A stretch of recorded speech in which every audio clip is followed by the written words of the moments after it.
Welcome to ABA Inside Track, the podcast that's like reading in your car, but safer.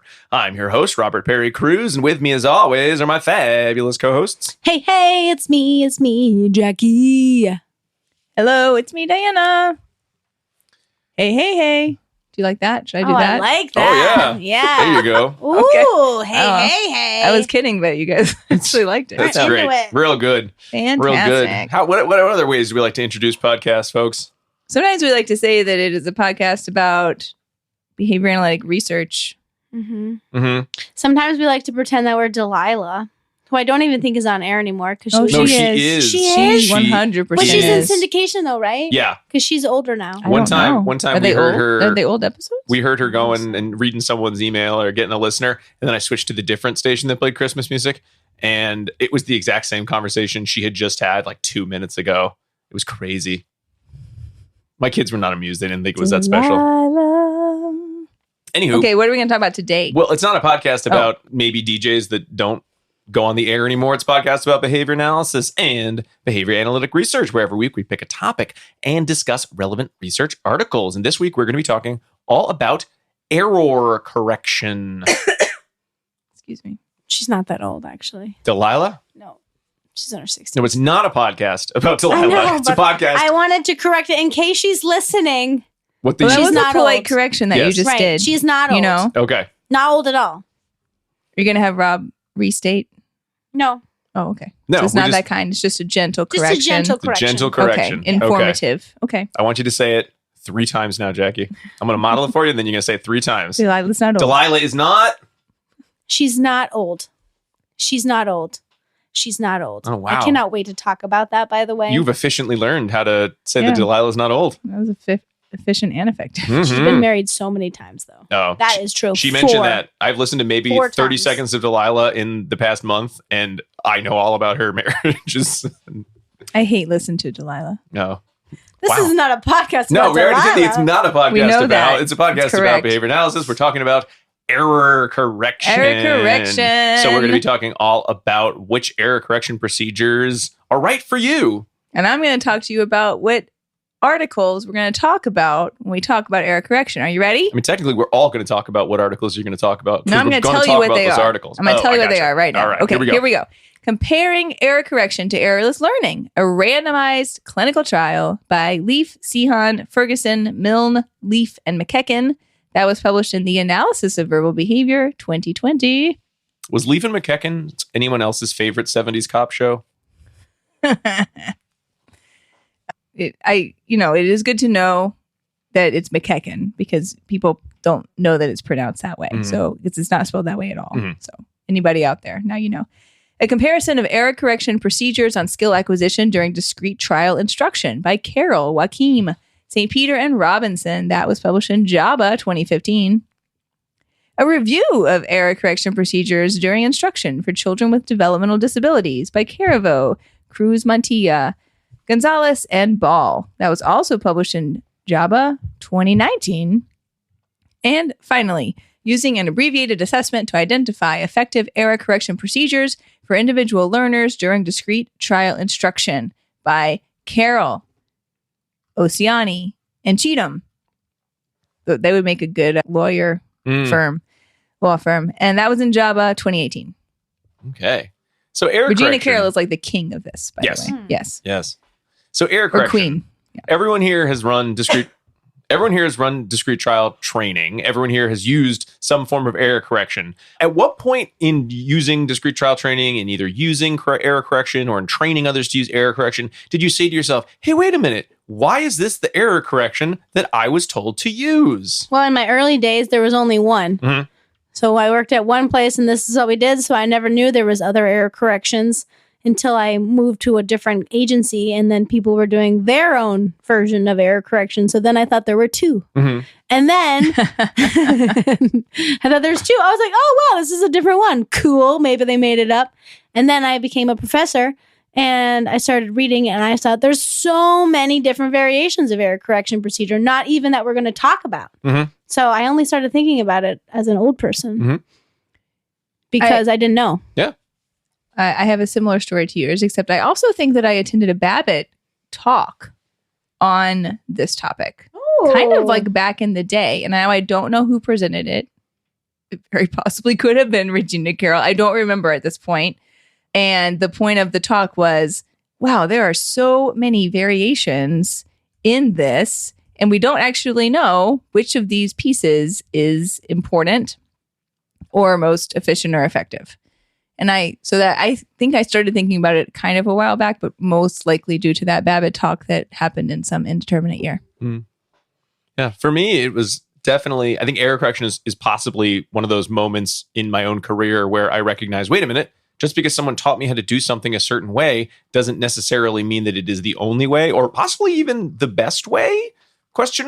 Because I think the jury is way still out on which error correction procedure is the best. And I don't even think we're going to ever get to it. There is a best one. It's always going to be about an efficiency.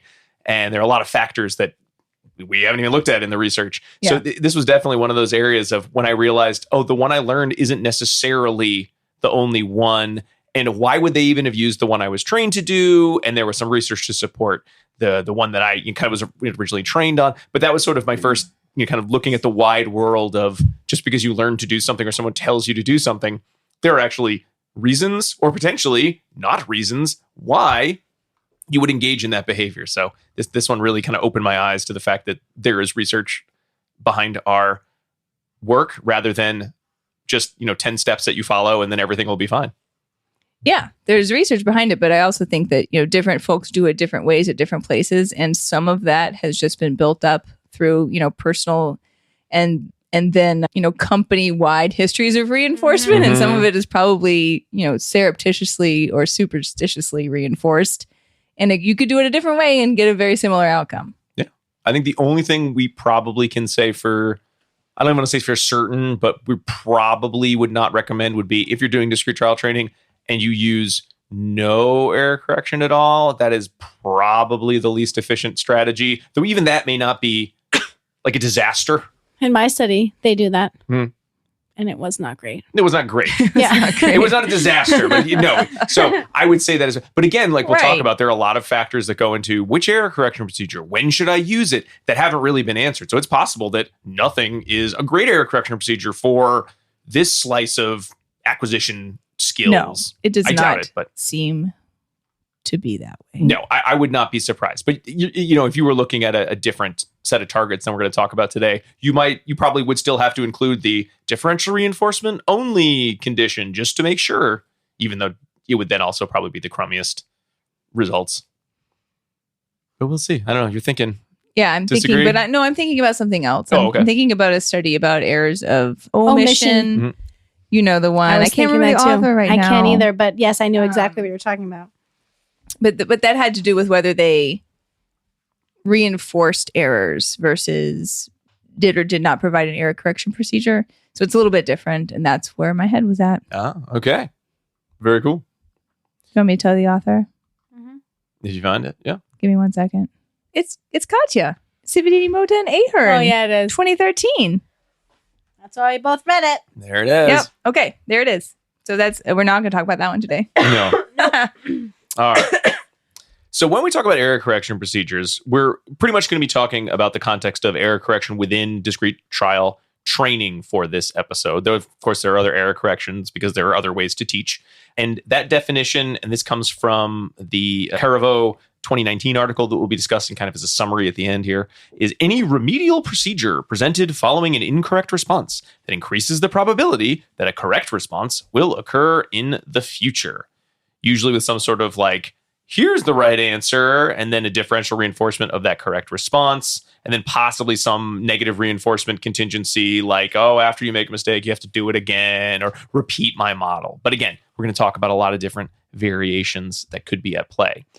Now, one thing that we wanted to start off with is the idea of when do we really need an error correction? Because for many of us doing discrete trial training procedures, we're usually using errorless learning procedures or kind of, most to least prompting. And then the question will come in, well, if you're using that, wouldn't you have so few errors that error correction would be extraneous? Or wouldn't that as a singular procedure be superior to error correction? So why don't we start off by discussing the Leaf et al. Article, the 2020 article, saying, hey, is error correction better or worse or the same or irrelevant compared to errorless learning. Because, guys, if they find that error correction is not as good as errorless learning, we can stop the episode real early and like go home fast. Okay, so let's see what happens. Fingers crossed. Okay, great. So I'm going to talk about the Leaf et al. Study, but to prepare us for it, I have written a modified sonnet. Are you ready? Mm-hmm. I've never been more ready in my entire life. Okay, here we go. How can I compare thee, both errorless learning procedures and error correction procedures? Errorless learning attempts to prevent all errors during the teaching session. How can I prevent errorless learning? How can I provide errorless learning? Let me count the ways. Constant time delay, progressive time delay, simultaneous prompting, stimulus shaping, stimulus fading, and least to most prompting. Error. Most to least prompting. Did I read it wrong? Come on, Shakespeare. Damn. Get your head in the game. Most to least prompting. Error correction is used after an error has occurred with the goal of increasing the likelihood of the correct response in the future. How can I provide error correction, though it chastens me to ask? Vocal feedback, modeling the correct response, short time out, representation of the trial, no prompt, single and multiple response representation. 4. Is it better to err and be corrected, or to risk prompt dependency and lack of attention to the stimulus through errorless approach? Such is the purpose and plight of this study. It was beautiful. Wow. Thank you all. I really hope that you didn't actually read this article or take notes on it and just spend all that time on that sonnet. I am That's all I got. snapping my fingers right now. Thank you. Wow. You know, I was like, should I try to actually put it in iambic pentameter? And then I said, no, that is not needed for this purpose. So I'm disappointed in you. okay, so what I was You actually... hit that moment where you're like, this comedy bit is not enough, is not worth the time it will take me to go that extra mile. You could publish it. Yeah, I don't think so. I don't know that there's a market for Shakespearean written behavior analytic. You never know. I mean, they wrote Research Star summaries. Wars. They wrote Star Wars in Shakespearean iambic pentameter. You never know. You never know who's out there. I guess so. Okay, so I'm just saying in this study, they wanted to compare errorless learning and error correction procedures to see is one of them more efficient and or effective. Now, what's kind of cool about the study is it is a randomized clinical trial, which is kind of neat. And I'll explain a little bit more about that in the future. They had 28 participants in the study who were all diagnosed with autism. They were all learning vocabulary, and they were randomly assigned to 2 groups according to they were randomly assigned, but they also made sure that the groups were balanced with respect to their vocabulary scores. And then each group was assigned to one of the 2 conditions. And what they were interested in doing was evaluating how well they could teach the names of these comic book characters, because none of the participants knew their names. I knew all those names. They would have kicked me out of that study. I don't know any of them. I only knew one of them. So here are the 6 that they were teaching, and they were taught in sets of 2. Iron Fist and Daredevil, Black Bolt and Hawkfire. No, it was Hawkeye. Oh, no, there No, Hawkfire? it's Hawkfire. No, that's a typo. I think they put Hawkeye later. What? I wrote you it down keep going. wrong? I'm gonna look. Okay, No. you look. I'm gonna look it up. And then finally, Yellow Jacket and Carnage. So those are all real? Yellow Jacket. I know Yellow Jacket. Yeah. Yes, there's lots of Yellow Jackets. Carnage is like evil Venom in Spider-Man. Okay. Daredevil had a Netflix show. I He's know coming who back into Daredevil is. She-Hulk. Charlie Cox. He's great. And Hawkeye he also had a Netflix show. He's in Avengers. But how about Hawkfire? Hawkfire, I don't think is a real character, or it's a DC character, in which case these are all Marvel characters, and I'm questioning why they chose Hawkfire. Don't cross the that streams. up. I'll look that up. Okay, though, you worry. work on that and then let me And know. who was the last character? Iron Fist? Oh, Iron Fist is, they wanted to make more Kung Fu comics in the 70s, and like, but what if it were a white guy? Because who's reading comics in the 70s? Oh. So he became friends with Power Man. They had a lot of comics together. Good buddies, Okay, thank you for that. you know? Very good. So they were looking at several things in the study. Their main dependent variable, I would say, was Independent responding. So they were measuring, of course, independent correct and incorrect responding. That was the whole idea here. But then they also were looking at prompted correct and prompted incorrect responding too, just so they could get an overall clear picture.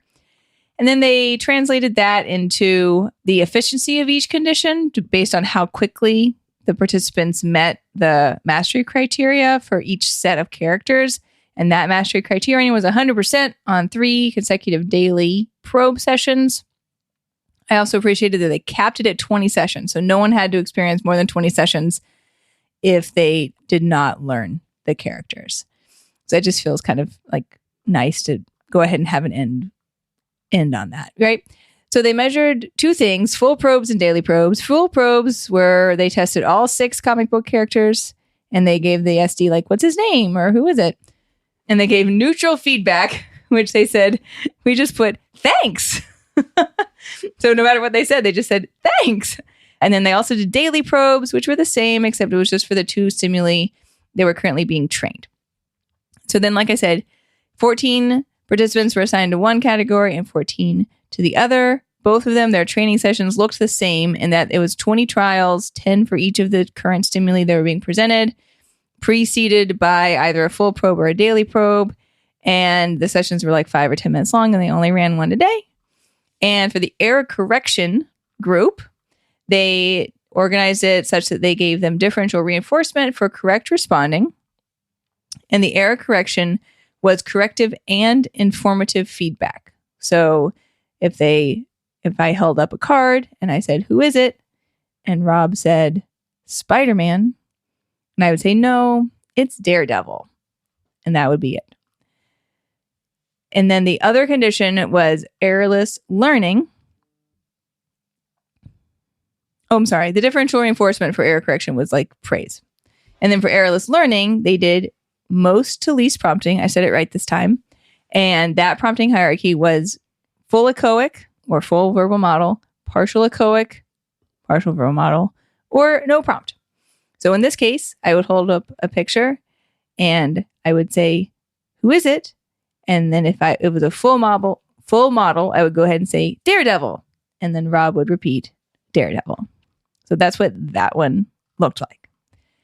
Again, if they got it right, they got differential reinforcement in the form of praise. And if they got it wrong, they just said no. We don't know exactly like what the no sounded like, but I presume it was like, no! I hope it was. They're talking about comic book characters. This is probably no. It's like a comic book guy response. Worst error correction ever. Right. So we don't know. Hopefully it was like said in a nice way, but that was the incorrect answer. Of course, they took IOA and procedural integrity. Both were amazing. They were like 99%. So don't you even worry about that. And then the design was called a 2-group random clinical trial. They said it's different than a randomized control trial in that each group receives treatment and then you compare the treatments for the effectiveness. So it's kind of like, it's almost like an adapted alternating treatments design in that the groups were different, right? Like they didn't both get both treatments and they were just evaluating like the difference between the results that they got for each group. But for any individual person, you only had their experience and their learning history with one of the conditions. Okay. So it's not like we might think like, oh, well, let's do this and we'll train some stimuli according to error correction and some according to errorless learning. They didn't do it that way. They divided it up across the groups. This allowed them to evaluate not only, looking at results for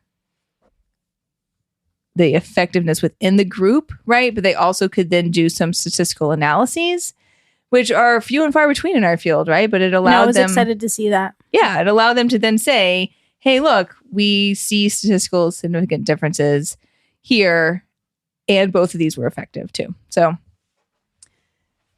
it's kind of nice to have that just because we don't have a ton of them in our field.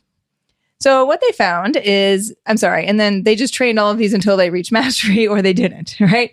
And everyone got all 3 sets of stimuli unless they did not master them and then they didn't get them all. But almost everybody mastered everything is the short version. So following the training, For the error correction group, the mean percent of correct responding was 85%. And for the errorless learning group, the mean percentage of correct responding was 77%. So that was significant. They did a Mann-Whitney U, if you want to know. I love the Mann-Whitney U. You can use it for 6 and above. Great. That's the lowest number. It's the only thing I remember from stats class. I always think that it should be like on a t-shirt as though it's a university. Yeah. I go love to Mann-Whitney U, Mann-Whitney man. It's the only one I remember. So if anyone asks me about statistical analysis, I'll be like, oh, I think we should do the Mann-Whitney U. And they're like, why? I'm like, because it sounds like we should do the Mann-Whitney U. Totally. Yeah. Not the N-over or the man-over or the chi-square. Nope, Mann-Whitney U, man. Okay. So then when they were looking, and they also looked at the number of stimulus sets, but this didn't tell them much different because in each condition, all but one participant met the criteria for all sets. So they only had one participant in each group that didn't learn all 3 sets of comic book characters. So that was not different between the groups, obviously, but both methods were effective, clearly, because almost everyone learned almost everything. And then the last thing that they looked at was the number of sessions to mastery. Now here, and this is shocking, both groups averaged 16 sessions. What? To mastery Never across all the participants. So that also was not statistically significant because it was the same. So they found that both of these methods are effective. If you were concerned about the percentage of correct responding, the error correction group was a little bit higher, right? Which isn't unimportant because it means that they accessed reinforcement more than the errorless learning group. Mm-hmm. That's true. Right? Yeah. It is kind of interesting that they did that because the errorless learning group you'd think would, because they were prompted, right, get the right answer more than the other group. But it definitely tells us that there are options available as far as how one might prompt and do error correction. So it didn't, unfortunately for you, Rob, it does not tell us that we need to abandon this episode. It says, actually, we should look into error correction a little bit more. Oh, man. I really To thought it was going to be a see. short one. To see what else we can learn about if we are going to do error correction, how should we go about it? And that's where this article leaves us. Now, Jackie, did you prepare a sonnet? No. Oh, no. Because I'm not creative that way. I did want to follow up on one thing in this article. Oh, okay, fine. It was, I do apologize for trying to correct you about Hawkeye versus Hawkfire. It was 100% Hawkfire. I looked up who Hawkfire is. Oh, I had already forgotten. Hawkfire apparently used to be called Flamebird, and she is the younger cousin of Bruce Wayne. And she has recently changed her identity to Hawkfire. Although then it makes me wonder, why the heck did they choose Hawkfire as one of 6? Because every other character is a Marvel character that had like a Netflix show or had a movie made about them, at least at one point. So I'm not quite sure why they didn't go like Power Man or Shang-Chi or The Punisher or... Maybe they meant to do Hawkeye. Maybe they meant to do... I mean, maybe it's a giant typo and they actually did mean Hawkeye and it's been Hawkeye this whole time. Which, throw this article out. Who's the editor in charge? I want to have a talk with them. Well, is Yellow Jacket a girl? Yellow Jacket has been a girl. That identity has been by a girl and by a guy. Oh. Most famously, it was Ant-Man. Not the Ant-Man from the movie, but the Ant-Man the Michael Douglas played in the movie that you didn't see. So I don't know why I'm telling you this like you. It's okay. But the original Ant-Man, and he became Yellow Jacket for a while because he went a little crazy. And then he is most famous for smacking his wife in an issue of the Avengers. And he's kind of been semi-canceled since then. But a robot killed him in space. So we don't have to worry about him anymore. Who are we worrying about? Yellow Jacket. Oh, okay. I'm just bringing it up because they said like in one of the like SD examples, they said, what is his or her name in parentheses? So if it was Hawkeye and not Hawkfire, then I was trying to figure out if there was another Yellow Jacket female one. Otherwise, it would be Hawkfire if she was the only female. If the participants were familiar with the, I think, like late 80s, early 90s run of Avengers, then yes, Yellow Jacket was a female. None of them were familiar with any of them because they got 0% at baseline. I mean, those are some forgettable comics. But it's really more about the researchers and what did they present as the SD. So it certainly pictures. could be Hawkfire. I don't know why they would then choose Hawkfire versus any other superhero character. But the current version of Yellow Jacket is a girl, version? I don't think there is a yellow jacket right now. Well, this has been really entertaining. Yeah. I have no idea. You're like, I just stopped listening. I was like, I don't know what you're talking about. These are the research questions I want answers to. Okay, great. Well, Jackie, you're up. I sure am. So I talked about a wonderful article where they looked at a comparison of 4 different error correction procedures, including a control condition on skill acquisition using discrete trial training. And so, they also made the claim that there are multiple components of error correction that Diana so eloquently discussed in her sonnet, but there's no guidelines in place on what error correction you should use, and it's basically agency specific. Yeah. And right now, the research before this study was really idiosyncratic. Like some said, multiple response repetitions show faster skill acquisition, but some say the model condition was the best.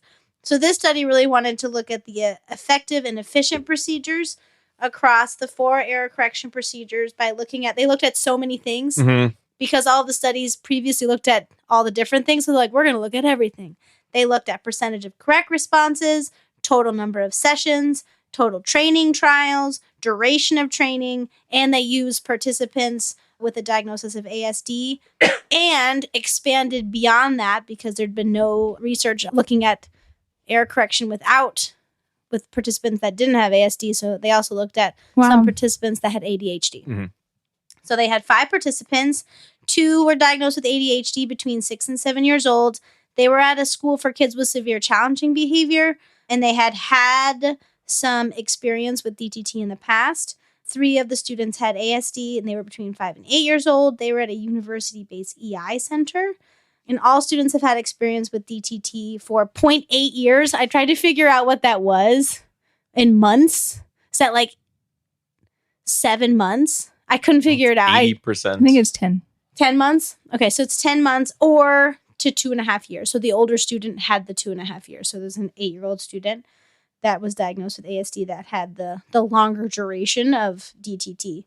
So the teaching targets were based on individual students' IEP goals. But within each student, they did a whole bunch of stuff to make sure that the teaching targets were of the same difficulty.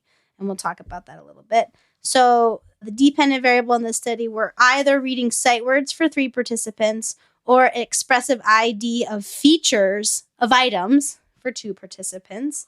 They measured the correct responses, prompted responses, and incorrect response. The IOA and PI, procedural integrity, remember those are different. In my class right now, people just got them all mixed up. So I want everyone to know that they're different. They are different. Remember, IOA is looking at the student response. Procedural integrity is looking at whether the trainer did what they were supposed to do. We're good overall. They seemed really nice. The experimental design was an adapting alternating treatments design to compare the acquisition of the target DVs across the 4 different error correction procedures and a control procedure. So they had a semi-random assignment of 3 to 6 targets per condition for each student. They conducted an echoic assessment to make sure the targets were of equal difficulty. They took out targets that participants had difficulty saying. The targets had the same number of syllabi for each target for each condition to equate difficulties. They did not assign targets that were too similar within each condition. So they really were thinking about it, right? Because this is one of the big limitations of all these when you're trying to see and they're like, well, maybe that was harder. It doesn't looks like they did a real good job here. They spent a lot of time, right? They're like, this is basically our study. Yeah.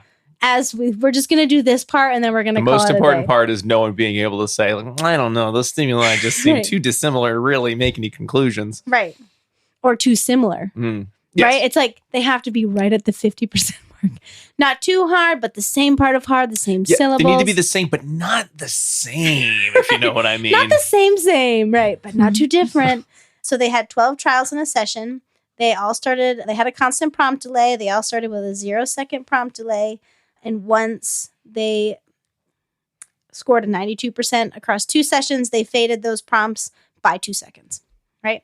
So the mastery criteria included 92% across 2 sessions, which is so funny because I've never seen the 92%. But of course, because there's 12 trials, Yep. I usually do a 9 trial or a 10 trial. So I was like, what would that be? But it makes sense, right? They're trying to show off their math skills. Yeah, here. they are. And it worked because this is probably why it took me a long time to read this article, longer than many. And I'm wondering if it's because I stopped at all of these details. There's also an abundance of tables and figures Yes. in this Yes. that you can like really like sit in. So that might have also. And we are back talking all about error correction procedures. But before we do that, I want to remind our listeners that ABA Inside Track is ACE and QABA approved. By listening to this episode, you can earn 1 CE. All you need to do is finish listening, then go to our website, abainsidetrack.com, or click the link in your podcast player notes and enter in some key information, including some secret code words. I'm going to give you the first of those right now. It's trampoline. Trampoline. Trampoline, or as Homer Simpson calls it, trabopoline.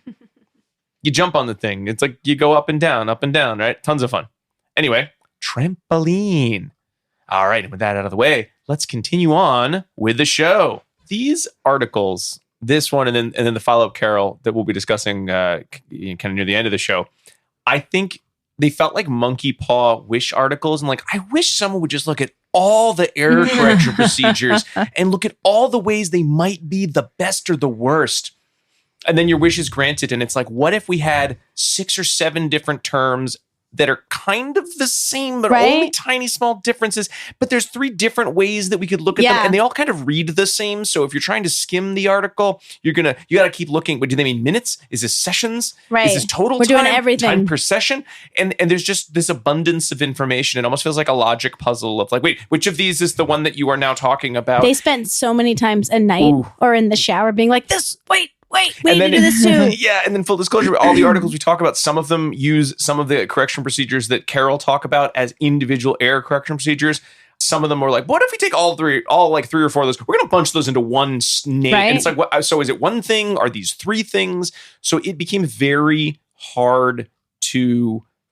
It became hard to follow when I was trying to take notes. It was not hard to follow when I read it. I was like, yep, makes sense. I get this. Yeah. But then... It's like this when one you was put the it all number 1 together. for this measure of efficiency, but not this measure of efficiency. It was the second. But in this second trial we did, it wasn't good at all. I was like, I can't. What are you trying to tell me here? Please get to the end. Yeah. So, but it was so good. It was really thorough. Very It was thorough. what I wanted out of error correction. But what I realized was what I wanted out of error correction was not what I wanted out of error correction. You just wanted somebody to tell you, do this. Yeah, you know what? Every time you'd think after all these episodes, I would have learned my lesson of no one's going to write. And by the way, this is the one. Throw the rest of it in the dustbin of history. Wasn't that? Nope.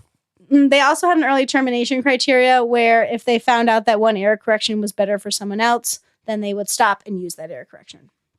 So in baseline, they had a stimulus card, right? Because it's a verbal behavior, vocal verbal behavior. They secured attention of the student. They said, read the word or give me the feature. And then they had a reinforcement schedule on a VR2 schedule. That's what baseline looked like. We saw some very low responding across all the students. The control condition was very similar to baseline. So they did note that, right? The procedure was similar. They didn't do any sort of prompting, didn't do any sort of direct reinforcement for control. Not surprising. Did not look great, right? So we're not surprised there. All right. Now, here is where we are going to enter into the different types of error correction procedures. So the first one they talked about, and they give you a flow chart. So thank the heavens for these flow charts, right? Because the first few I was like, okay, I got this. And then as I'm trying to take notes, I'm like, follow the flow chart. Because I started writing them and I was like, no, I'm just going to look at the flow chart. So for the single response repetition, the instructor, if you got it wrong, the instructor would provide a vocal model of the correct response. If the student was correct, they could get praise and an edible, right? They got it wrong, then they got it right, they get praise and edible. If they were incorrect, you just gave up, moved on to the next trial. I like that. Then, if that continued, then they would move, if that continued, and then only 50% of them would then receive praise for the prompted response. And you would only get the edible and the praise for the independent response. They called this active student response. So they wanted to make sure that they were trying to get rid of prompt dependency, right? Or try Yes. to Yeah. And the active student response also refers to like almost all of the other error correction procedures they absolutely use, which does, then makes it a little more confusing.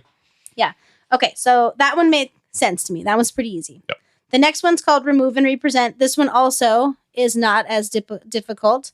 So you present the instruction. If the child gets it right, they get praise and their item, right? And then This you is the one we were trained on. Yes, this is the one I was like, I got I've this used one. this one. Then if the child responds, gets it incorrect, you remove the stimuli and turn away for 2 seconds. Then you represent. And if the child gets it right, then you get praise, but you withhold the edible, right? If they get it wrong, then you get it wrong. Oh, no, if they get it wrong, then you just go to the next trial, right? If they don't make a response initially, you provide the vocal model of the correct response. And then if they get it wrong, you remove the stimuli again. You do that same whole error correction procedure. If they get it right, they get the praise and the edible. And then they go to the next trial. Or whatever item. Right. Token or toy or whatever. Okay. So that one makes sense. Mhm. This one, represent until independent. The next two, I'm not going to lie, seem horrible Mm-hmm. to run and to be part of this package. So I love, full disclosure, they were like, we should do social validity. I agree. Mhm. So Yeah. here, you present the child. You're like, here you go, child. I'm presenting you. The You child. present the instruction. If the child gets it right, it's the same, right? Praise in their preferred item. If they get it wrong or no response, you provide the vocal model of the correct response, and then they respond, and then you represent the initial instruction, and then the child responds, and then if they get it right, less than 50% of the time, to correct to initial instruction in 2 consecutive sessions, that's when they get the praise. If no, they get the praise, but not the toy. And if they don't respond or they get it wrong after that initial verbal, then they have to do 20 error corrections, a total of 20 error corrections. And then you go to the next trial. They didn't. What? Yes. 20 error Total of corrections? 20 error corrections. I thought it was 20 error correct, like 20 if they kept getting it wrong. Okay, so Right, okay. Yeah, Yeah, they not kept in a getting it row, wrong, not in right? a row. Okay. They kept getting it wrong, right? Okay. I was like, I don't remember. I know the multiple one, they do like 2 or 3, but I don't remember them Yeah. doing 20. But no, if they kept getting it wrong, They kept getting thank it you. wrong. Sorry about that. So that one's the represent until independent. Mhm. Then the multiple response repetition. This one sounds like I would not want to run this one, and I would not want to It's be like the person. last one, but Yeah, worse. but worse. You Right. present the instruction, the child responds. We all know what happens if they get it right. Woohoo. If they do not get it right, you repeat the instruction with immediate vocal model. The child responds. If they get it right, they have to do 5 correct responses to model, or then they do those 20 error corrections, not in a row, right? And if they get that, then you go to the next trial. If they get it wrong, again, it's that 20 error corrections. You can go up to 20. You can go up to 20. You are hoping that you don't make right? it to but 20. you could. I don't think they ever did. Actually, I don't think they They mentioned had it. 1,500 sessions. Yes. They were trials. Yeah, 1,500 trials, though. 1,500 trials. One kid got 8, one kid got 1,500. But yes, so there's your 4. Because you're like, what is it? What is it? Blue. They don't say anything. You say blue. Mhm. Blue. And you could do that 20 times Yep. before you Well, move up on to to the 20 next times, trial right? for either Yeah. of these last 2. Yeah. Mhm. Right? But in this one, you say, what is it? Blue. They say blue. Then you say, And what you is still it? keep You still going. do it 5 times. 5 times. Even if they get it right. Yes. Now, I think we would have been trained on the remove and represent mixed with some of the multiple response, because I know I've read a lot of protocols that have like you do it twice, but it was never like 20. It was always like you'll do it 2 times and then you move on. So it was a lot shorter. All right. But still But still. a lot. Gotcha. They also did some follow-up probes, 1 and 2 weeks follow-up probes. And so they had so much data. But what I gleaned is you had between 4 and 48 sessions across kids, 69 trials Mhm. to 1,500 trials. Well, that's what happens when you try to teach kids the name of Hawkfire, a character nobody knows. They're not wait, no, doing that sorry, here. They're wrong not article. doing that here. This is like sight words. Was the It's site word Hawk? Could have been Hawkfire for all we know. I looked. They tell you. In table 2, they give you all of them. They have between 17 minutes, which is very quick, to 428 minutes, which is not quick. So the represent until independence, the one that sounds the most annoying, led to faster acquisition for 3 of the 5 participants and was the second most efficient and effective for the other 2, which was surprising to me. The multiple response was highest in trials, but not in duration. And the single response was the most effective for 1 person. And then the remove and represent was effective for another client. And so, right, so it's still fairly idiosyncratic. But I think the main take-home point is that we really should assess the social validity of these error correction procedure, because the author even says that kids said that they hated it and they didn't want to do it. Yeah. Even though it's faster, is it worth it, right? Like they're probably going to see you now as an aversive person, right? I think your work, CMOR, kind of. Right? And so I also, when I'm reading these, my face, and maybe this is also why it took so long, I was like, I didn't want to read it because it sounded horribly aversive, right? Blue, blue, blue, how annoying. Like just hearing my own voice saying it sounds horrible for me. So social validity for both instructors, like which ones do you prefer doing, and for the kids. And then they said we should also look at each of the error correction procedures and which them had better treatment integrity, right, on the floor. Because when you get to these independence ones, it's hard. It's hard to like follow. And anecdotally, I will say once you go beyond the remove and represent, you start seeing lots of procedural integrity errors. This is across many, many years of training many people to do discrete trial training with error correction. Right. The graphs are beautiful, though. These graphs are beautiful. They're a beautiful all-sharing treatment design. Like Zane, one of the students, it's like so pretty, and you can see how like first, second, third, fourth, it is control really sucks, pretty graph. Right?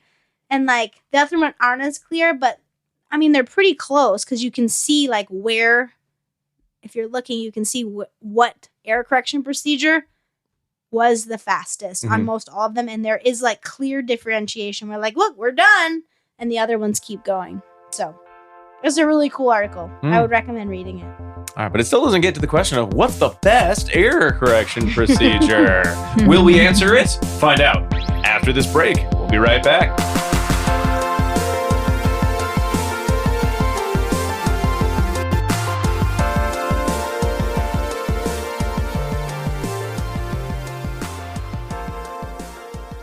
Do you want to be a BCBA? Sure, we all do. Now you can come to Regis College in Weston, Mass. to get your graduate degree. Choose from any one of these courses. Masters of Science in Applied Behavior Analysis. Masters of Science in Special Education. Dual degree in Special Ed and ABA. Or be eligible for your postmaster's certificate. You can complete your degree and be ready to sit for the exam in 2 years. And our 2017 grads had a 100% pass rate on the BACB exam. Come enjoy practicum placement support, ethics mini handbooks, PhD-level professors, small class sizes, and a service trip to Iceland. If interested, don't delay. Supplies are limited. Learn more at regiscollege.edu.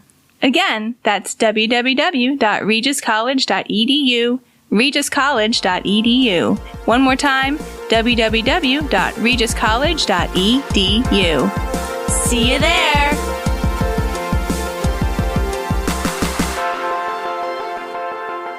And we are back discussing error correction procedures. So far we've learned that there are lots of error correction procedures, that error correction procedures may be more beneficial than just using errorless learning.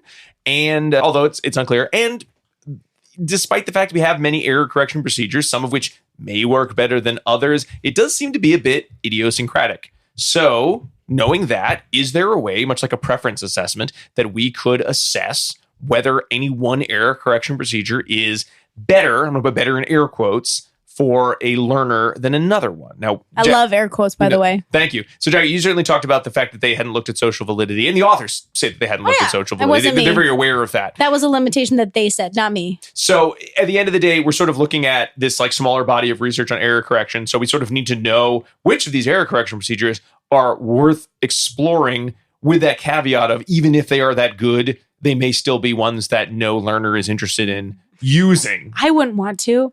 No, Oh. repeatedly throwing it Sounds horrible. It feels like the stuff that I tell people, like, don't do this as a part of like your de-escalation Right? of like problem behavior. Like, don't get in a kid's face and be like, repeat. right? Ugh. And as much as you'd like to tell them, no, I swear this is going to be the fastest way for you to learn this. I don't know if it's going to be that well received. But in any case, we're going to talk about Carroll et al.'s kind of follow-up article in 2018, looking at, all right, well, we know that there are lots of error correction procedures. Is there an efficient way that we can determine what is the best error correction procedure for an individual learner?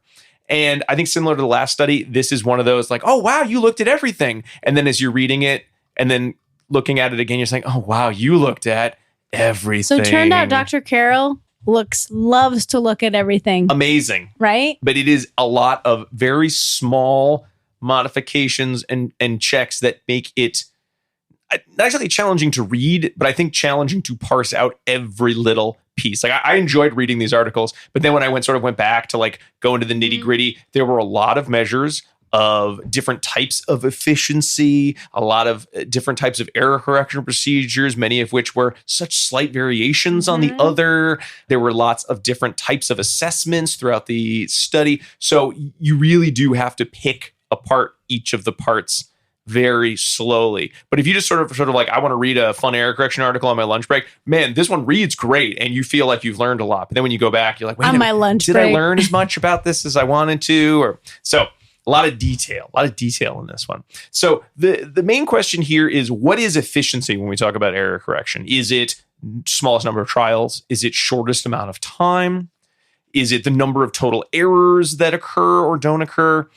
And so there was a study by Kodak et al. In 2016 where they sort of looked at the different types of error correction procedures to say, all right, well, which of these procedures results in the most efficient acquisition of the new skill? And it took about 2 to 6 hours to do this type of assessment. And that's not including the time in which the children were in reinforcement for independent responding or responding appropriately to following an error correction procedure for some of the steps. So the question is, all right, well, can we do that faster? Because, an average of 3 hours is a long time to do an assessment. I might say, yeah, but if you found 3 hours and then said, this is the error correction procedure for this learner, I might say it's worth it. However, as we'll talk about in limitations, just because it's the error correction procedure that seems to be most efficient for a learner with a specific set of skills doesn't actually lead us to, is this always the best error correction procedure for every task this learner will be engaged in for the rest of their academic career? We don't actually know that either way, but that is kind of a big question. So there was a thought in looking at some of that older data that Carroll et al. Looked at in 2015 that it did seem to be, there was like a correlation between the procedures that had the highest frequency of correct responses during the first 5 training sessions in that 2015 study did seem to correspond pretty nicely with what either was most efficient or second most efficient error correction procedure in that study.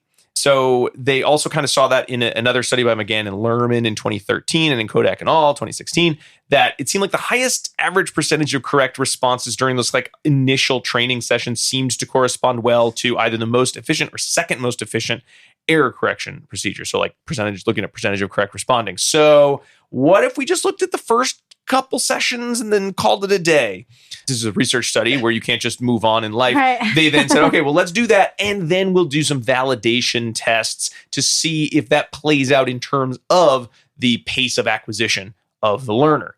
So we've got kind of like 2 sort of phases here. We've got the error correction assessment, where you determine what is expected to be the most efficient error correction method for each learner. And then this sort of validation assessment where, okay, when we actually used the best and the worst ones, what did we see in terms of rate of acquisition of the different stimuli here? So in the error correction assessment, they were looking at sort of the cumulative frequency of trials that had correct responses and errors for each of the different error correction procedures. And I'll review them again, even though they're pretty much the ones that were in the 2015 study. Every time, the therapist did a model or did some sort of physical guidance, they also counted that as an error. And then they sort of scored each. This one, I was a little confused as to how they chose this as their scoring method, but they sort of score each of the procedures as a 1 to 5 to look at sort of, they were sort of the best or the worst. They had the most errors or the most correct answers. And then you get a percentage of like, how many points could you have gotten? With, if you had 100%, it means you had the least errors and you had the most correct responses. And therefore you would probably be the most efficient. It was assumed as part of the study you'd be the most efficient.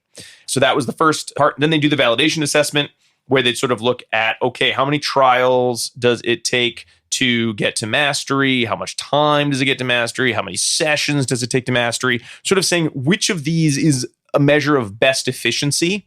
We don't know, so let's do them all. Spoiler alert, they kind of all corresponded pretty well. So let's say sessions or minutes. They all seem to be fine. So they had a number of different target responses to teach, kind of pulled from the students, different learning objectives, but it was all with tasks that the students were not familiar with, with stimuli that the students were not familiar with. And most of the students had like 3 kind of responses to learn per condition, or 3 stimuli to learn in condition, except for Hannah, who had 2. And they sort of, they did the same logical analysis to make sure that the stimuli were the same, but not the same at the same time. And then they had their 12 trials. I guess somebody told them, wow, 92%, that's a great number. And they're like, let's do it again. So they'd have their different trials with each of the different stimuli and then with the different error correction procedure. They made sure to intersperse some mastered tasks, and praise and contingent items at the beginning to make sure they use different, the different prompt delay. And again, that's a little beyond, the focus of today's episode. So they use different prompts and then they'd sort of fade those prompts just as you would. So abbreviated assessment. You'd have a minimum of 3 and a maximum of 5 trials with each of the error correction procedures. So it could take about 36 to 60 trials to run this error correction procedure. You'd need to see correct responding during 90% or more trials for one training session, and they'd say, boom, we're done. They had no error correction, so the differential reinforcement only. If the student made an error, you end the trial. They had the model. So again, if you made an error, you give the vocal model of the correct response and then move on. Hannah was doing kind of like a match to sample or matching task. So her model was an actual matching. So they would match and say the word match as they match the stimuli. Match like this was what they said. They had the single response repetition. So again, they had the therapist modeling the correct response, and then the learner would have 2 seconds to echo that correct response. If they did, they got praise and the trial ended. If not, they ended the trial anyway. With Hannah, they had, again, she seemed to be having to take a little longer to learn some of these relations. So she had, different prompt hierarchies and different reinforcement schedules in play. They had the represent until independent, which again was, I'm going to model what you're supposed to say or what you're supposed to do. Then I'll represent the trial until you get it correct. Or until, they cut it down in this one, you have 10 total repetitions of this, so not 20 anymore. And then we'll move on. That's nice. Maybe they were like, everybody hates this. Maybe we can make it better. They must not have gotten to 20 often enough that it seemed worth it. And then the multiple response repetition, where you repeat the instruction, you give the model correct response, they repeat the instruction, and you keep going with that model until the response is echoed correctly for 5 trials. If not, you continue until 10. And again, with Hannah, it was the same except for matching. All right. So they did that assessment. The second phase was that validation assessment. So basically, they just do training sessions until the participants reached the mastery criteria and using the various error correction procedures. They did 2 validation assessments for 3 of the participants. One of them, they did 3 validation assessments because, spoiler alert, they found out that even though that kind of multiple response repetition was the most efficient for that learner in at least, or that participant in at least one of those validation assessments, it led to so much aggression that they had to run a different one without those multiple response repetitions in there. So I mean, there's that's some social important to validity. know. It Yeah, is for important sure. to know. And so in most cases, they'd sort of look at the 2 highest and the 2 lowest scores from the efficiency assessment, and they'd run all those error correction procedures to see, hey, the one that was the best in terms of efficiency in the kind of initial assessment, do we see that same pattern in the validation assessment? And then they ran like 2 or 3 for each of the different learners. And again, mastery is 92% of trials with correct responding for 2 consecutive sessions. So what do we find out? And again, much like the rest of this research, it was a little bit all over the place in terms of each learner having some different responses. So we had Blake, who they found had the highest frequency. Oh, wait, I love their names. Yeah, they were good names. They were great names. He had the highest frequency of correct responses and the lowest errors using multiple response repetition. But however, and this is where you really have to be like reading very closely, single response repetition had the fewest number of error correction trials needed and had the second highest frequency of correct responses and errors. So with all of these, you're going to get that pattern of like, this one was good in this areas, but not in these. And this one was pretty good in this one and the second best in that one. And I think this is where we get to sort of that idiosyncratic Where piece does it matter of to error you, correction right? procedures. Yeah, what's the most important in some of these measures. Then when they looked at the validation assessment, okay, well, multiple response repetition, single response repetition across a variety of measures of efficiency, those were the best ones, right? And then when they did the validation assessment, yeah, that's pretty much what they saw. Blake mastered more targets in the multiple response repetition, or sorry, he mastered the same number of targets, but he did it in the fewest number of sessions in both of the assessments. But he also mastered targets in the single response repetition condition, and that actually took not the fewest sessions, but the fewest trials. And the mastered targets in the multiple response repetition, that took the least amount of time. The rest of them did not work. So you would say here, okay, this kind of mini assessment that we did, or this efficiency assessment that we did play out pretty well in that our top 2 efficient error correction procedures were the top 2 error correction procedures when it came to real life acquisition of stimuli. What about Garrett? Well, for him, nobody cares about Garrett. I'm just kidding. For him, the represent until independent condition had the fewest number of error correction trials. It had the highest correct responses. It had the lowest total errors. But then in the first validation assessment, multiple response repetition actually had the fewest number of sessions and trials and minutes of mastery to get to the mastery criteria. So multiple response repetition, which was actually the second highest in looking at frequency of correct responses, and the second lowest in terms of frequency of errors, was actually better when it came to use in mastering stimuli in terms of all the measures of efficiency. So it wasn't That's the top. the one but it where was we the have second. to do it 5 times per correction. Yes. He also did pretty well with the single response repetition, but none of the other error correction methods. Single response targets actually took the fewest number of trials and minutes. But he also had a lot of problem behaviors in multiple response repetition. So even though it wasn't number 1 in the kind of the initial assessment, and it was effective as a error correction procedure in terms of efficiency of acquisition, he didn't like it in that it led to a lot of problem behavior.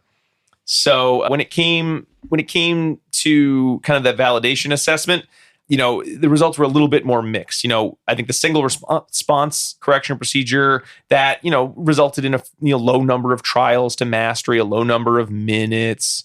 And the represent until independent, which was expected to be the best error correction for Garrett, was actually the second best in 2 of 3 validation assessments. So not terrible, but also not what you're looking for in terms of, I like to do this assessment to find the best error correction procedure. I think if I say, well, you could use this one, but sometimes the second or the third is actually the second or first, we don't know. So his results were a bit more mixed. Hannah, we saw the highest frequency of correct responses, lowest errors with multiple response repetition, everybody's favorite, I guess. Model actually had the fewest number of error correction trials needed, though, but multiple repetition response was likely to be or considered to be probably going to be the most efficient. And then in those validation assessments, the MMR, I'm going to switch to that because it's too many R's. MRR. And the single response repetition resulted in the fewest number of sessions to mastery. The MRR took the fewest minutes of training. The single response took the fewest number of trials. So it did seem that the assessment for measuring sessions and minutes to mastery, that did play out in terms of it took the least amount of time, the least number of sessions using that multiple response repetition. So in that case, yes, that was a good assessment for Hannah. Bella, the model actually had the second highest frequency of correct responses. It had the lowest frequency of errors and error correction trials. And then the represent until independent was sort of like second lowest number of errors, but model had the most points in terms of their system. So you'd expect that to be the best. Represent until independent, you'd expect to be maybe the second best. And in the first validation assessment, model, again, took the fewest number of sessions to reach mastery, the fewest number of trials and minutes to mastery. But again, the represent until independent, that also did pretty good. However, in the second validation assessment, guess what? Only represent until independent condition led to mastery at all. So in one of the validation assessments, yes, their initial efficiency assessment totally played out. In the second one, no, kind of tanked. It was only the second best that led to any mastery whatsoever. I hate second best. I know. So again, some partial correspondence. So in summary, this sort of briefer assessment of different error correction procedures led to really good correspondence in 2 of the 4 participants. In the other ones, you saw some partial correspondence. Now, usually what you would see is that like the second best one would end up being the best one in some of the validation assessments. So I think this is promising in terms of pointing to this is a way that you could determine the types of error corrections that are likely to result in more mastery, either by lowest number of sessions, quickest amount of, shortest amount of time, smallest number of trials, right? But it sort of varied in terms of when it was the best, when it wasn't the best, when the second best was the best. First is the worst. Second is yeah. It kind of had that same feel. But again, it only took about 2.6 hours to do the initial assessment. So it was a little bit better than the validation assessment in terms of the amount of time each took. Nothing. It's not nothing. It's not nothing. And I guess if it came out to like a 9 out of 9 trials were slam dunks, that's a great 2.6 hours. However, seeing that it was not quite that clear, it does make you say, is this going to be a good use of 2.6 hours? Or should I just do some validation assessments instead? So it's hard to say, and you're not going to know until you do it. So, All right, I have thoughts. You have some thoughts? But maybe we should pull on in. Here we are. All right, let's move into the dissemination station to We're already here. Look at We've arrived. this. So we're going to sum up a little bit of what we learned in reading these with the Caraveau et al. 2019 article that is a really nice review of, hey, what did we learn today in terms of error correction procedures, in terms of looking at efficiency of acquisition? How do we measure efficiency effectively? What are the different types of error correction procedures? What should we call them? Because again, the nomenclature seemed to change a lot between the various articles that have been published, which makes it a little tricky to understand which error correction procedure is which. So my main thought here is someone's got to do this social validity assessment, and by social validity, we are, I think, all assuming that it would be a type of concurrent operance arrangement in which we are presenting these various options to the participants themselves and then seeing which one they prefer to be in. Or right? you could just ask. Too. Sometimes you can You ask. may Yeah, be able sometimes to you can. ask. Like, so in my study, you probably could have asked, Yeah. right? Yeah. But I'm saying like not asking the parents or the teachers, no. but like the actual person, what do they prefer? Because I don't know about you, but I would absolutely hate either the represent until independent or multiple response repetition conditions because I don't like that type of thing. I don't like being told what to do. And I definitely would not want to have to do the same thing over and over again. And I suspect a lot of people are probably like me. I would hate that. And In I that way. love repetition. Mhm. Like my life is Yeah, full I of hate repetition. repetition. But what if I told you that I've scientifically No, I demonstrated already that hate it. I don't this care. technique... I don't care. But kids don't But care no, about no, no, that. but you haven't demonstrated that. No, we haven't.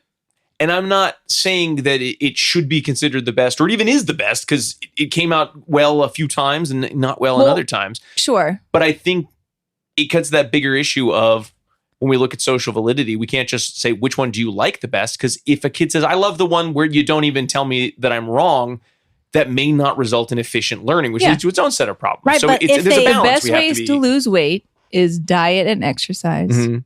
I don't like diet and I don't like exercise, but I recognize that is what has been scientifically demonstrated, right? So yes, you have to work within the realms of what has been shown to be effective. And you can like it or not like it, but like them's the facts. Mhm. But here, there are plenty of times in which the model, which is definitely the least intrusive Mhm. option, right, worked pretty well. Maybe it wasn't quite as effective as some of these others, right? But I bet you money, and unfortunately we don't know, but I bet you money that is preferred. Yeah. And that leads to kind of another big limitation in some of these studies of what are the prerequisites for some error correction procedures being better than others? Because in multiple studies, they talked about, well, the model seemed super effective for the participants who would repeat Who can the use a model without a prompt. Yes. So if you're not able to repeat a model prompting may not be effective. But we Correct. don't know that for Which sure. is why imitation is a cusp skill that we should be teaching so we can then use model prompting more. So that's what I think is, first of all, like, just try something less intrusive with your client and see if a model prompt will work. And only if that isn't effective do we then need to start asking these other questions about which of these potentially aversive error correction procedures should we be using.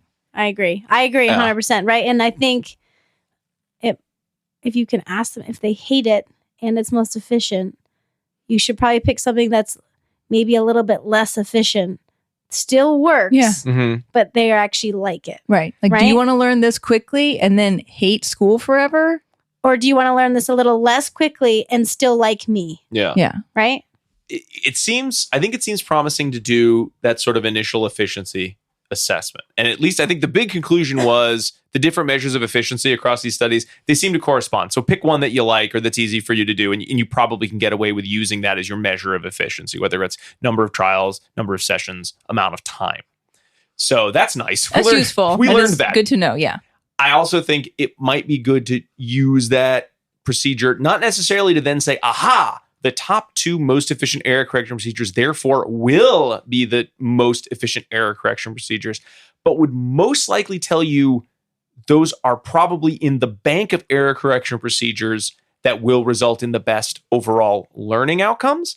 Then you can come back and start looking at things like the social validity, because you could find yourself in a situation where the only error correction procedure of any value is that multiple response repetition, which may or may not be paired with any sort of social validity from the learner.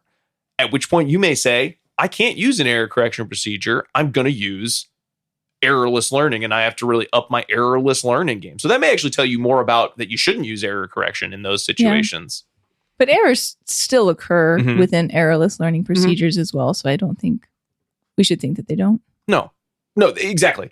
But it also might give you that there are 2 or 3 that show some efficiency. Maybe the top efficient correction procedure is not the most preferred by the individual.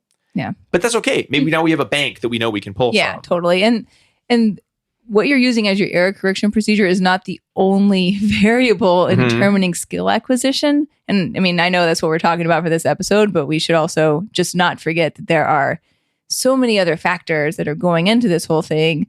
The, prompting procedure that's being used, the way in which the stimuli are being presented, the SD that's being provided, the reinforcer that's being used, the presentation of the stimuli, the salience of the stimuli, and the overall motivation to learn whatever the thing is. Because maybe it's cool comic book characters, but maybe it's something that's utterly dry and boring, and the person doesn't care about learning it, so they're probably not going to learn it. Yeah. All of those factors also need to be taken into consideration when a skill isn't being acquired. And maybe it's related to error correction, but it also could be a lot of other things too. So there's just so many pieces to the puzzle. We also have a body of research that is looking at reading words, matching, labeling functions, which again covers a lot of learning type activities. Yeah. But it's not like, and they've used all these error correction procedures for every type of learning under the sun. Like, this is still a very small segment of what one might be asked to learn. So even if you use an efficiency, one of their efficient assessments, even if you do the validation assessment afterwards, doesn't necessarily mean, and now that's the error correction procedure for all time for this individual. And even if they love it as well, they might still need a different error correction procedure for totally different skills. Yeah. But let me flip it around and say, I do like these types of studies that say, let's try to figure out what's best for this individual, right? So like the Libby et al. Study evaluates most to least versus least to most prompting. The Seaver and Beret study does similar. I looked it up because I wanted to get it right. They're looking at response prompting for teaching behavior chains, right? So prompting hierarchy versus the prompt type, right? Both of those are presenting the same idea. Like, let's evaluate for this individual what's, kind of like best practice for them, and then implement that across the things that they need to learn. I like that idea. And this Caravo study fits into that too. So it's not a bad idea to have some type of initial assessment that one does where you teach a few small things, right? To kind of get a feel for what's probably going to be effective for this client. And then hopefully eliminate some of these long-standing questions that often remain about how does this person learn best. I like the idea of having a little like kind of portfolio for them that's made up of like, these are the things that really can help them learn. So error correction may be a package of that, but we don't necessarily know. Don't know all that. Yeah. As many things as we should about it. More research. Yeah. So at the end of the day, you've got your demonstration error correction. You've got your represent until correct error correction. You've got your active student responding type error correction procedures. And there's a great table that sort of sums up the different types of error corrections in the Caraveau et al. Study. And you may want to try a few of them with your learner, sort of see which one results in the quickest acquisition. And you can define quickest almost however you want to, it seems. Seems like they kind of all correspond to some extent. And get sort of a bank of which error correction procedures might work best for the individual. And then you could look at things like social validity afterwards. Do they seem happy when they're engaged in some of these? Are they able to verbally explain which one they like and which one they don't like? And is there a disconnect? Let's hope there never is. But if you find there is one, okay, well, there's not a lot of guidance there. So you're just going to have to sort of work with the client to sort of figure out what's more important, speed or ease of task, or can you find a happy medium? And so many things still to know about error correction. We did it. Okay. Let's go on to pairings. Let's wrap it up. Hooray, hooray, everyone. It's time for pairings. You made it to the end of the episode, which means that I, Diana, will now tell you other episodes you can go back and listen to if you enjoyed this one. So I have, 4 here that I want to recommend to you in case you want to learn more or think more about prompting and error correction. So they include episode 11, in which we discussed how to prevent errors in discrete trial instruction. Episode 80, in which Dr. Jason Vladescu joins us to talk about instructive feedback. I went out of order. Episode 30, where we just generally discussed prompting in its entirety. And then episode 131, where we talked about prompt dependency with Dr. Katya Cividini-Mota. And I love that episode. So everyone should go and check those out. And then as part of pairings, I also like to recommend a snack for you to enjoy while you listen to this episode again, or one of those previous ones. And so the snack that I'm recommending today, I actually included a picture in our notes so everyone could see it. Does anyone want to say what it is? It's a tennis cake. It's a tennis cake.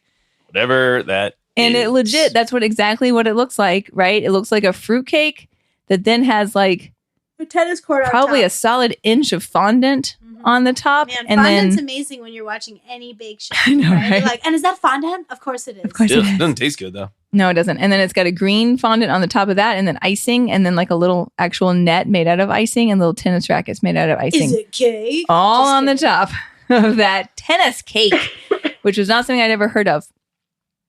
But I chose this as our snack for today because I feel like, and sorry, let me give you some more context here. So the tennis cake was something that some of the contestants on one episode of the Great British Baking Show had to create for the technical challenge. You guys know what the technical challenge is? Don't care. But yeah, tell me. Well, the technical challenge is the part of the show where they're just given a recipe and they have to make the thing without ever having seen it and with very little instruction provided to them. So the instructions will just say like, bake the cake. And they're like given the stuff, but nothing else to go on. So I felt like that. And then the tennis cake, I looked up what were the hardest technical challenges. And this was the one that came up as the hardest one. Because apparently this thing is really hard to make. Okay. So I picked it because I feel like that's a little bit like some of these types of error correction procedures here, right? Where you're not given any feedback on it. You're just told, do the thing. And then after it's all said and done, the judges go around and evaluate everyone's, final product, which is their behavior. And then they just say like good or bad. I do like how you pulled it around. Yeah. I do like how I wasn't sure where you're going with it. Yes. But I understand now. Yes. So if you made an error, you were SOL until the end of the episode. You didn't get any feedback on it. So I don't know if people liked that very much either, thinking about social validity. But good luck to you if you want to try to make a tennis cake. All right. Yeah, And please enjoy. With that, we come to the end of our episode. Thank you so much for listening. Please remember to rate, review, and subscribe on Apple Podcasts, Spotify, or wherever you get your podcast. There are some other places that you can find ABA Inside Track. We're on all the socials as ABA Inside Track. You can go to our website, abainsidetrack.com, to find links to all of the articles that we discussed in this episode, as well as links to purchase CEs. That link's also in your podcast player's notes section. And let's see, where else? Oh, I know. You could join us on patreon.com/ABA Inside Track, where you can subscribe for as little as $3 a month. But most people probably want to go to the $5 or $10 levels, because that'll get you access to all of our episodes a week ahead of time, access to voting on our quarterly listener choice and book club episodes, as well as free CEs for listening to those episodes and discounts in our CE store. That's patreon.com/ABA Inside Track. And you can always email us too at abainsidetrack@gmail.com. I want to give some big thanks to a few people, but before we do that, I want to make sure to give you the second of our secret code words. It is Seesaw, SEESAW. It's the playground equipment, right? You go up, you go down, you go up, you go down. Fun for hours, right? Seesaw. And who are those special thanks for? Well, they're for Dr. Jim Carr for our intro and outro music, Kyle Sturry for our interstitial music, and Dan Thabit of the Podcast Doctors for his amazing editing work. We'll be back next week with another fun-filled episode. But until then, keep responding. Bye. Goodbye. Bye. You're the weakest link.